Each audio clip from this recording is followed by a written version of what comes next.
In this tutorial, you're going to learn how to complete the sponsorship agreement holder change of contact form. So to begin with, you're going to open up a web browser and use your favorite search engine. Type in SAH change of contact form in the search bar. You should see a link to the Canada.ca website. Click on that link. When the page opens, you can download the form by clicking on this link and save it to your preferred location on your computer. And there are some instructions here on how to download, save, and open this form. You will want Acrobat Reader to be able to open that file. And you can download the latest version of Acrobat Reader to your computer. Now, for completing the form, IRCC does have some step-by-step instructions, but they're very general. You can click here to show the instructions, and then click on each of these downward arrows to understand what you would need to fill out for each of those sections. But we're going to go into a little bit more detail than this here. One thing I did want to mention is that under Section 3, Declaration and Signature, the form must be signed by the authorized main contact or agreement signatory. And this is really important to understand. IRCC expects that they will be notified of an upcoming change in the staffing for your organization, rather than after the fact, because the current person who's named on file at IRCC as either the main contact or agreement signatory, they actually have to sign this form. And that has to be the outgoing person rather than the incoming person signing and completing this form. And that's just to make sure that your organization and the refugees you are sponsoring are protected from any unauthorized submissions of applications. You can click here. You have options for signing the sponsorship form. You can print out the form and do a handwritten signature. And then you would need to scan the signed document in order to be able to email it to IRCC. But you could actually just simply insert a typed name. But your typed name actually has to match exactly with that is shown on your ID document. Okay, now we're going to actually open up the form. So you'll see at the top you have 3 buttons here: Save, Reset Form, and Print Form. Pretty straightforward. If you start working on the form and you want to save your changes and work on it later, you just click Save, and then when you reopen it, everything you had put into the form up until that point should be saved. You also have the reset form. As soon as you click that, it will erase everything that you have input into the form. So it's like starting from scratch. And of course, you have the print form button if you want to print it to a saved PDF version that is still electronic on your computer. You can do that, or you can print it to a physical printer to create a hard copy of the form. So under the instructions block, basically just telling you that any changes to your sponsorship agreement holder representatives, for example, the agreement signatory, the main contacts and or signing authorities, or any of the contact details for your sponsorship agreement holder organization. And you can do multiple changes on one form. You don't have to submit separate versions of the form for each change that you want to make. The completed form must be signed by either the current sponsorship agreement signatory or a main contact person, and emailed to IRCC using the email address indicated on this form. And you must use the primary SAH email address account that is on file with IRCC to submit this information, along with all supporting documents. And you'll need to allow 30 days to pass before following up with IRCC on whether or not the changes have been processed. The next section is roles and responsibilities. Just as a reminder, there are actually 3 different roles at a SAH organization. And as a minimum, we highly recommend that you name 2 people to hold these roles. So for example, the sponsorship agreement signatory. This is typically the head of the organization. So either the president or CEO or a person in an equivalent position. And they are the ones who actually sign the sponsorship agreement between the organization and IRCC. Next is the main contact. Now, this is typically the person who does the day-to-day work of the organization's sponsorship program. So they know all about the cases that have been in process, which applications have been submitted, and the status of any arrivals. They are the people who do the hands-on work. Now, you could certainly name the sponsorship agreement signatory as a main contact, but you could also name a secondary person as a main contact as well. You are allowed to make more than one person as a main contact. Now, when it comes to the signing authority, these are the persons who actually sign the undertaking documents when you want to do a sponsorship. And so this is a person who's been authorized to bind the organization to a contract. So someone who can legally enter into that contract for each specific sponsorship case. And again, there's no limit to the number of people who can be named as a signing authority for the sponsorship agreement holder organization. Now, what is not advised is to have a single person named for all three of these roles. This will cause complications if that person ever needs to leave the organization. It can leave the organization's hands tied because you cannot submit applications and you can't interact with IRCC if you are not that person, because that's the only name they have on file at IRCC as a representative for your sponsorship agreement. As a best practice, you would want to have a minimum of 2. Now let's come to section 1. This is the information about your organization itself. Now, the name of the sponsorship agreement holder has to match the name that is on your incorporation documentation. So the name that you legally used to register your organization when you became incorporated. So that should be the name inserted here. The next question is, are there any changes to your SAH's contact information? So has the organization moved? Then you want to insert a new mailing address. Or if you have a new phone number for the main organization, then you would insert the SAH's primary phone number here, or the SAH primary email address. If that is changing, you will want to insert it here. Now, let's talk a little bit about the primary email address. The main email address that IRCC will use to authorize any online application form submissions through the permanent residence portal.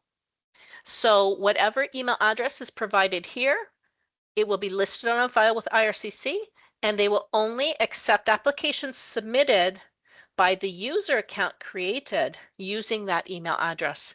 This is to protect the organization from any unauthorized application submissions. The SAH primary email address should not be linked to any specific person. So it should not be a person's email address at the organization. It's a best practice actually to create a shared email account. So you could use something like sponsorship@myorganization.com. By doing so, you would give access to that shared email account to more than one person.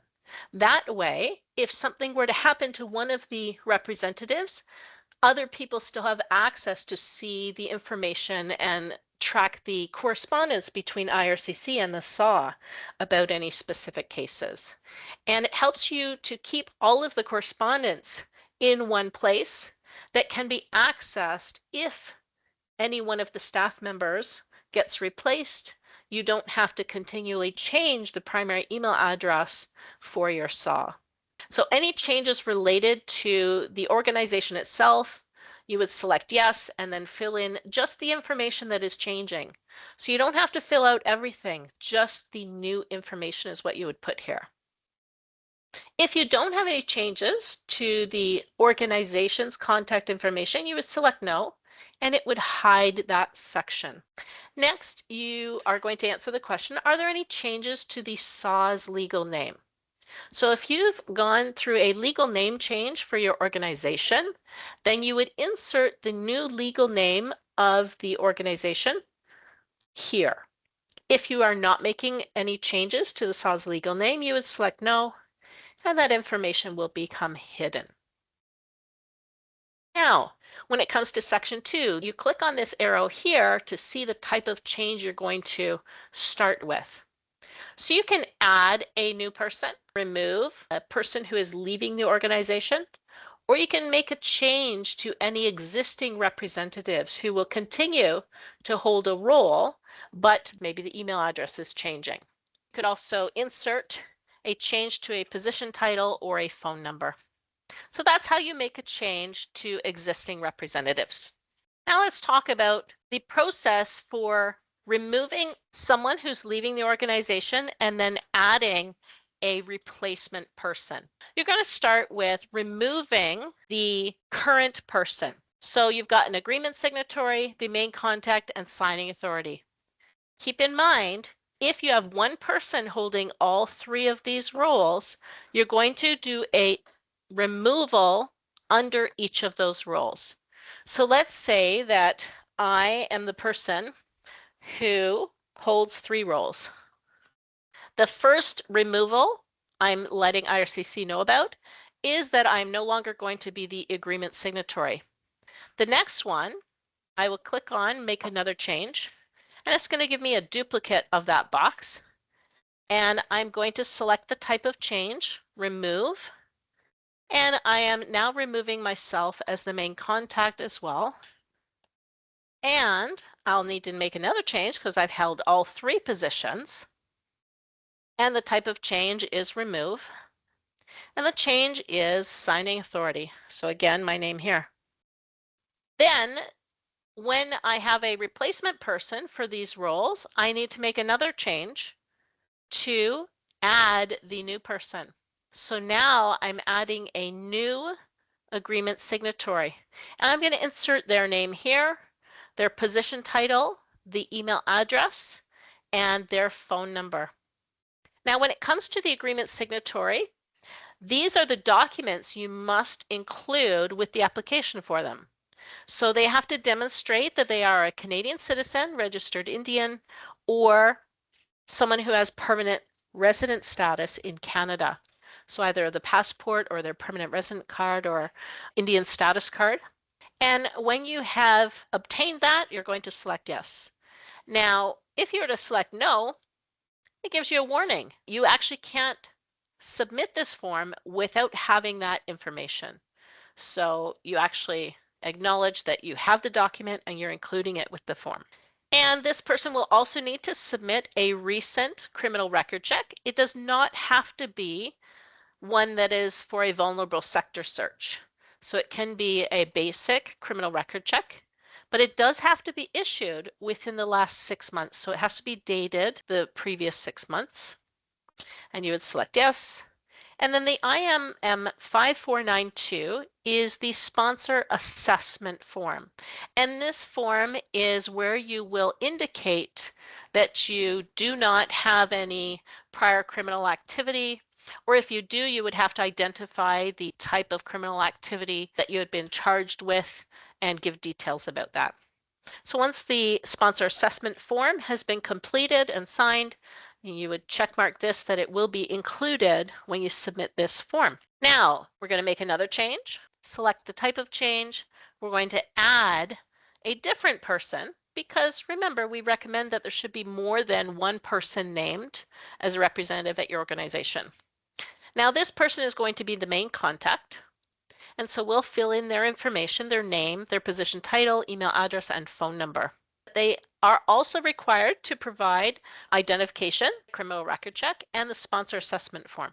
But additionally, the main contact also has to complete the mandatory SAH change of contact course.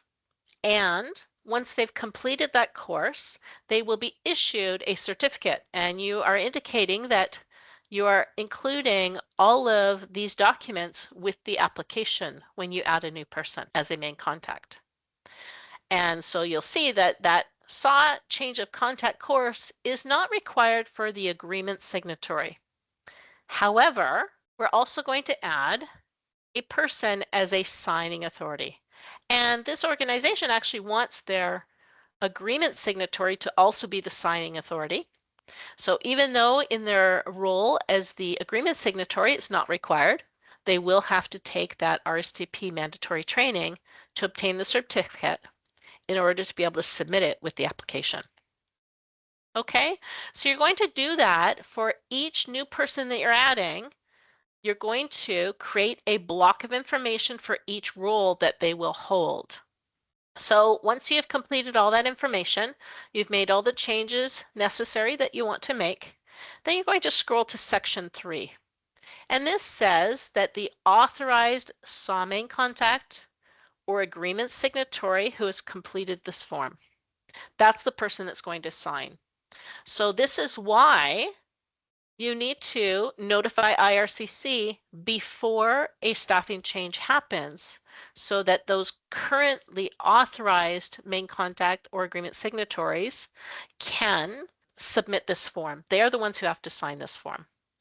And again, it can be a typed name. You do not have to print this form and sign it in pen because it states here, I agree that if I type my name in the signature box below, I am digitally signing this form. Okay, so simply type your name here and type your name in the signature box. Make sure that your typed signature, the name that you put in here, matches your ID documentation. Okay, and then you'll date this. And that's it. The bottom part is for IRCC's information.